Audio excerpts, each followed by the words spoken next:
Ele queria ser paraquedista militar. Acabou preso no quartel, onde nem chegou a servir. Nasceu em Minas, formou-se em Direito e se tornou um dos mais criativos ilustradores brasileiros. Está começando Impressões do Brasil.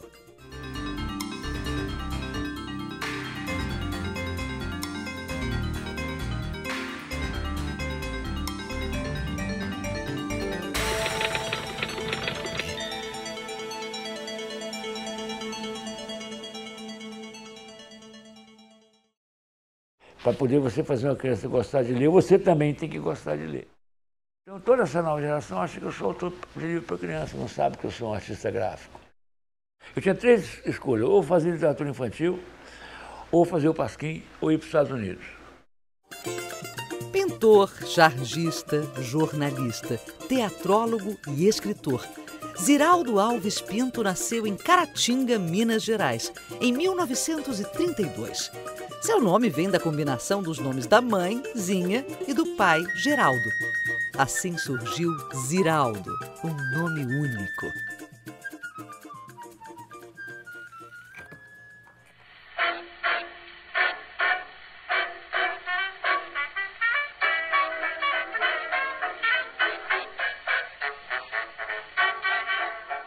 A minha lembrança mais antiga sou eu desenhando. Desde pequenininho, primeiro sobrinho, primeiro filho, você imagina, primeiro neto. Eu já cresci sendo centro de atenção e tal, por isso é que eu sou exibido desse jeito que eu sou. Eu fui um menino que teve uma infância à beira de um grande rio. E eu me lembro de eu deitado no chão desenhando e os pés das pessoas em volta de mim comentando o desenho que eu fazia. Eu lembro que eu ouvi uma voz vindo lá de cima dizendo: ele está dizendo que isso é um tatu. Estava desenhando um tatu, porque eu sabia desenhar um tatu que a minha mãe ensinou. E aí eu lembro quando eu ouvi essa voz, ele está dizendo que isso é um tatu. Eu me lembro que eu fiquei indignado, falei: eu estou dizendo não, isso é um tatu, pô. Ele não está vendo que eu estou desenhando um tatu? Eu lembro até a anedota do menino que desenhou Deus. E aí a pessoa falou: que é isso, meu filho? Isso foi Deus. Mas ninguém sabe como é que é Deus, mas eles não Deus. Vai ficar sabendo a partir de agora, tá aqui. Entendeu? Então, velho, tatu é isso aí, velho. Vai ficar sabendo que é tatu a partir desse desenho aqui. De maneira que eu passei toda a minha infância e adolescência em volta do fato, em torno do fato de saber desenhar. Eu fazia história em quadrinho, eu desenhava os cadernos de desenho de todo mundo no colégio, eu fazia desenho para as meninas do colégio, quer dizer, meu negócio era em torno disso. Só mais tarde é que eu passei a dar prioridade assim, ao fato de escrever. Eu desenho com muita facilidade, escrevo com grande dificuldade. Mas eu capricho muito quando eu escrevo, eu acho mais desafiante escrever, sabe? Porque desenhar, eu acho que eu sei, quer dizer, quando acaba o desenho, eu olho se esse desenho está bom ou esse desenho está ruim. Quando eu acabo um texto, eu não sei se ele está bom ou se ele está ruim. Ninguém sabe. Se todo mundo tivesse mais tempo, qualquer escritor do mundo reescreveria o seu melhor livro. Você sempre lê e dizia: não é isso bem que eu queria dizer, não é tão bom. Poucos escritores se contentam com o primeiro tratamento.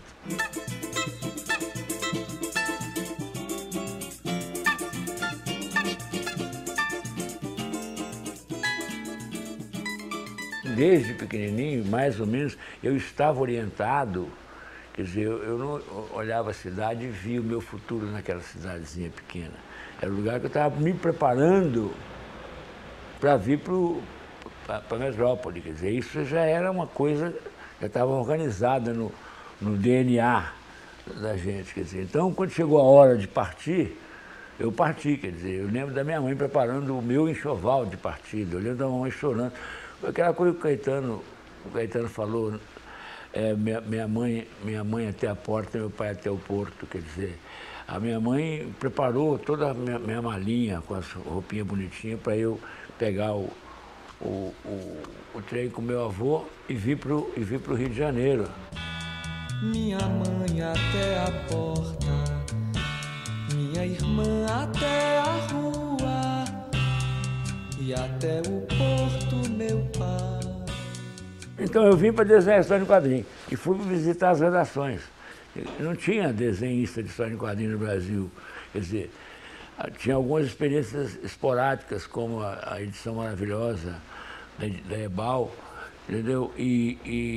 Mas toda a história em quadrinho que se publicava no Brasil vinha dos Estados Unidos. Eu fiquei com aquelas pastas cheias de desenho na mão, sem saber o que ia acontecer comigo. Fui estudar num lugar chamado MAB, Moderna Associação Brasileira de Ensino, que era de ensino noturno, mas era realista, tanto que a gente chamava Mensalidades Adiantadas Bons Exames, MABE.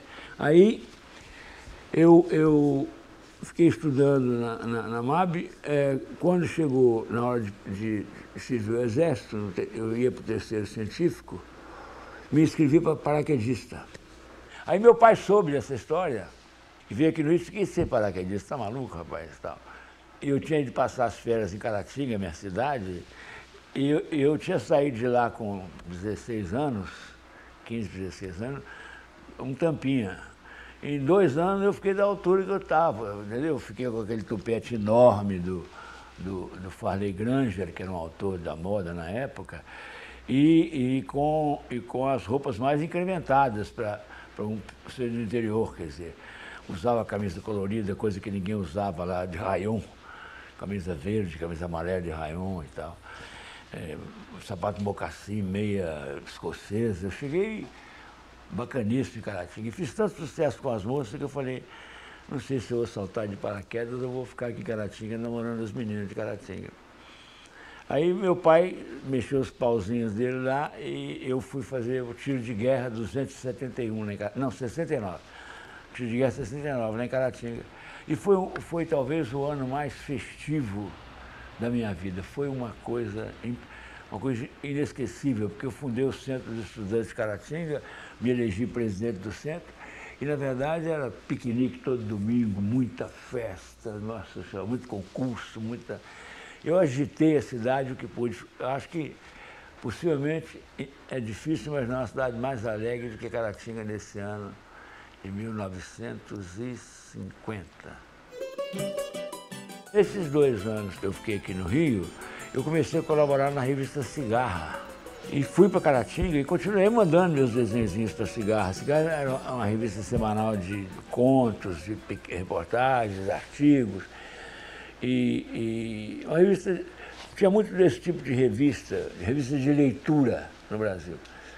Tinha muita mesmo. E a Cigarra era das mais importantes, assim.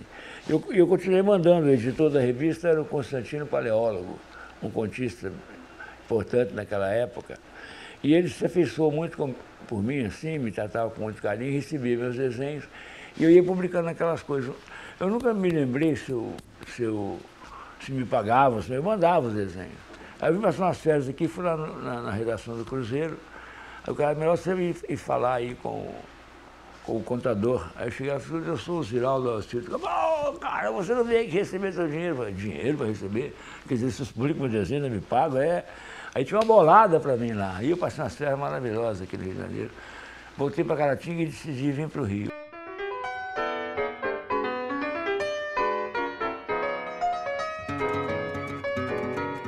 O Milor era a paixão da minha vida, né? É ainda.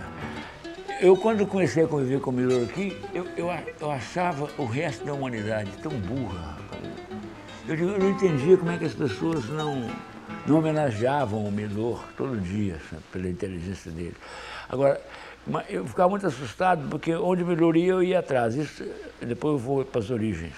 Então, eu era uma dupla, aí assim, o Batman e o Robin, entendeu? Eu ia sem aquelas possíveis ilações aí que se tiraram do Batman e do Robin, um senhor vivendo com um menino no fundo do cemitério, é um negócio meio esquisito, né?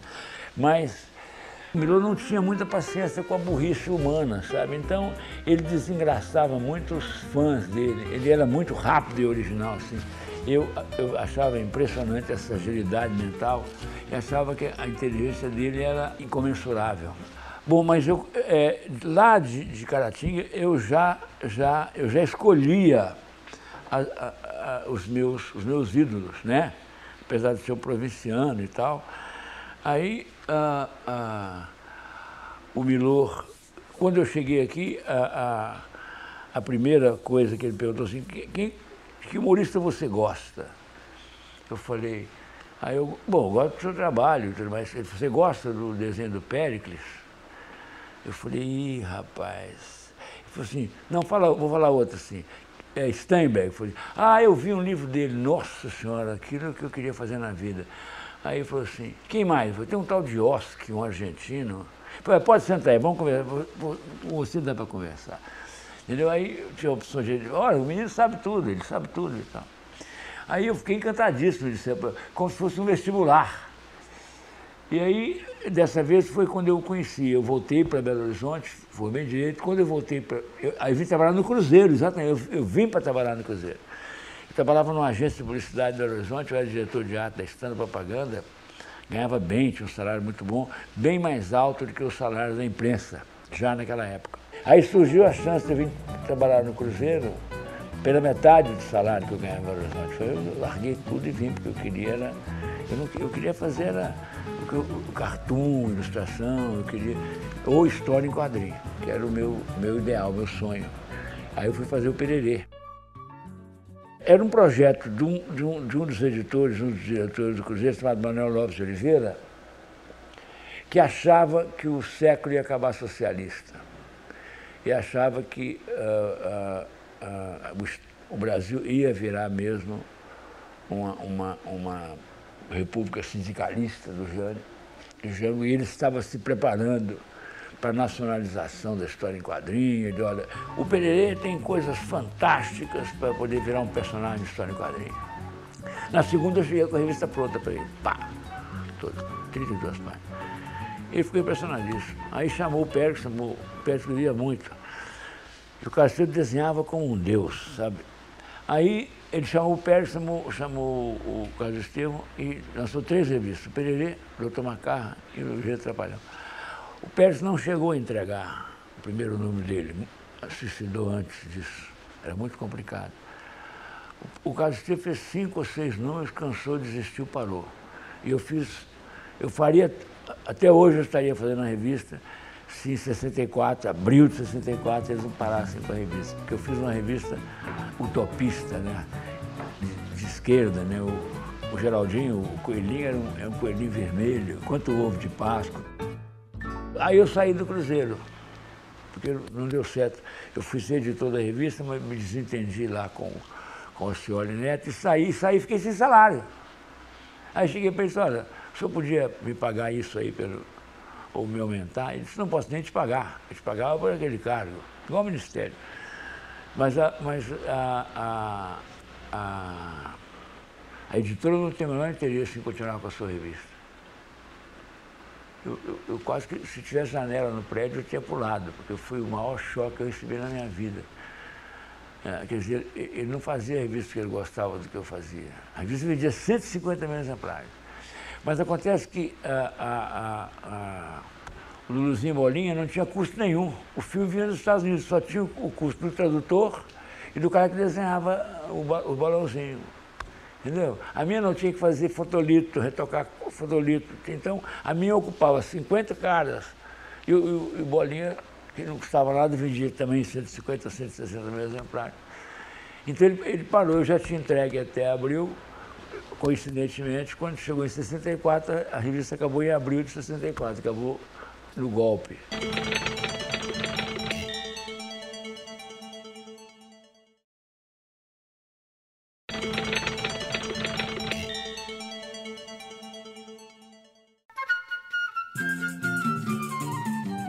Eu fazia a charge diária do Jornal do Brasil, que era uma coisa de uma repercussão